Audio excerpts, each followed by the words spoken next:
Well, folks, November the 15th is America Recycles Day, where 6 out of 10 Americans are worried. We are about the future of the environment. In fact, a new survey reveals respondents are evaluating their own eco-friendly habits as a result of the pandemic. Of course, what else? But it's also helping them change their eco-friendly habits. According to this new survey commissioned by Republic Services, they're a leader in recycling and solid waste disposal. Now, Jeremy Walters, he's the Sustainability Ambassador of Republic Services. Welcome, Jeremy. Hey, Mark. Thank you for having me on. Hey, it's good to talk with you again. Look, tell us about Republic Services, mate, and why are you a leader in your field, in what you do? Yeah, so when people think about Republic Services, they think about us in the traditional sense that we're the trash company. And while that is true to an extent, we are so much more than that. And I really refer to us as a sustainability company. Recycling is at the forefront of what we do across the nation.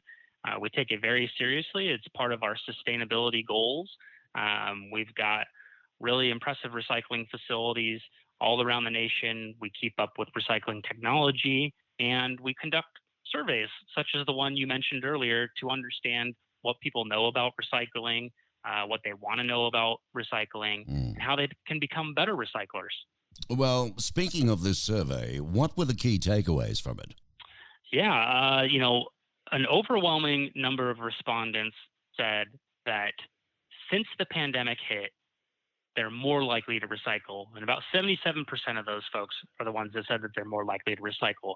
44% of which said they are becoming more aware of their overall impact on the environment. And almost equally so, 43% are being more careful to purchase eco-friendly products.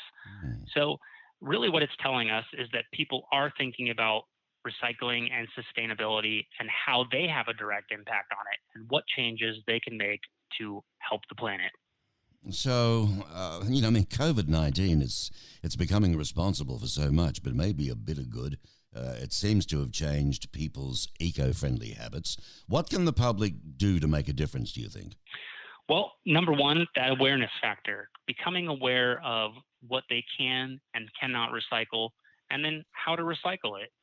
Recycling is fundamentally important when we're talking about sustainability, but there are two other sustainability topics in the 3 R's of sustainability, right? The reduce, the reuse, and then the recycle. Those two that come before recycling are actually more important than recycling when we're talking about sustainability. So reducing the amount of products we consume or reducing the packaging that they come in, finding things that we can reuse, and then ultimately that last line of defense is the recycling. So becoming aware of how much waste we generate, especially as, if we're a household, with other family members, we're probably spending a lot more time at home, either remote working, if you've got kids, remote learning. We're all now generating all the waste that we make at home rather than at our place of work or at school. So we can really see the amount of waste that we make and where we can make sustainable shifts. Listeners, by the way, I should ask you, Jeremy, are the survey results and what have you on your website? I do not believe that they are on the website. I can follow up with you to let you know if they are going to be posted. Okay. I do know that we are through the past week. We've been posting some infographics and some statistics around specific recycling topics, but I know that we will not have the entire survey out. It's just that I was getting at, folks, the Republic Services website is republicservices.com. www.republicservices.com. So you can go there to read a lot more about it. Now, let's talk about this survey. It was conducted by One Poll on behalf of Republic Services, where the survey revealed 58% of respondents, I think, as you said, are reevaluating their eco-friendly habits because of the pandemic. But 65% confess to being constantly worried about the future of the environment. And the same number said the pandemic has acted as a wake-up call for them to live an eco-friendlier lifestyle. This is interesting, isn't it? It is. And, the difference between the 58% that said that they're reevaluating and the 65% that say that they are worried about the environment, you would think that those match up. So, I'm not sure entirely why there's that difference, but regardless, they're telling statistics that show that people for the most part, want to do the right thing and are concerned about doing the right thing. Yeah, that's top of mind. The top eco-friendly change respondents during this time are becoming more aware of their impact on the environment. I think it was 44% in this particular survey, and that was followed by being more careful to purchase eco-friendly products. Now, this is an interesting one, and this is 43%. And working to waste less, 41%. So rounding out the top 5 eco-friendly changes, we're taking more time sorting out their recyclables, 30%, and composting more than 26%. It's made us very aware. So results also revealed 62% of respondents said spending time at home, I think you brought that up, in recent months due to the quarantine, has made them more aware of perhaps eco-friendly habits, because there's no doubt about it, being home a lot more creates a lot more, doesn't it? It does, and it does in the sense that, again, if you're not at an office or you're not at school, all the waste that you created at one point in time, we're saying out in the world, is now being generated at home. So, when we were at the office or we were at school, if you threw your waste and recycling in a basket, typically there's a janitorial staff that then collects it and takes it to the big bin. Now, if you're at home, you're doing the entire process and you see how much you really generate. And especially so if you have a family at home or if you've got a significant other, you can see the impact of 2, 3, 4 people in a single household, and you're probably saying, wow, we make a lot of trash. Yeah. And then you could start looking at it and saying, okay, what of it can be recycled?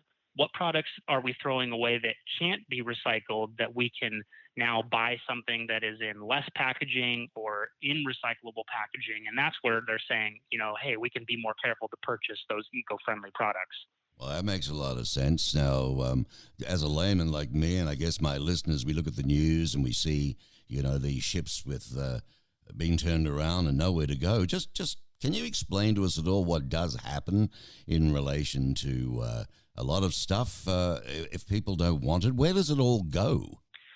Well, we're very fortunate that in a time such as now, there is a critical need for recycled commodities.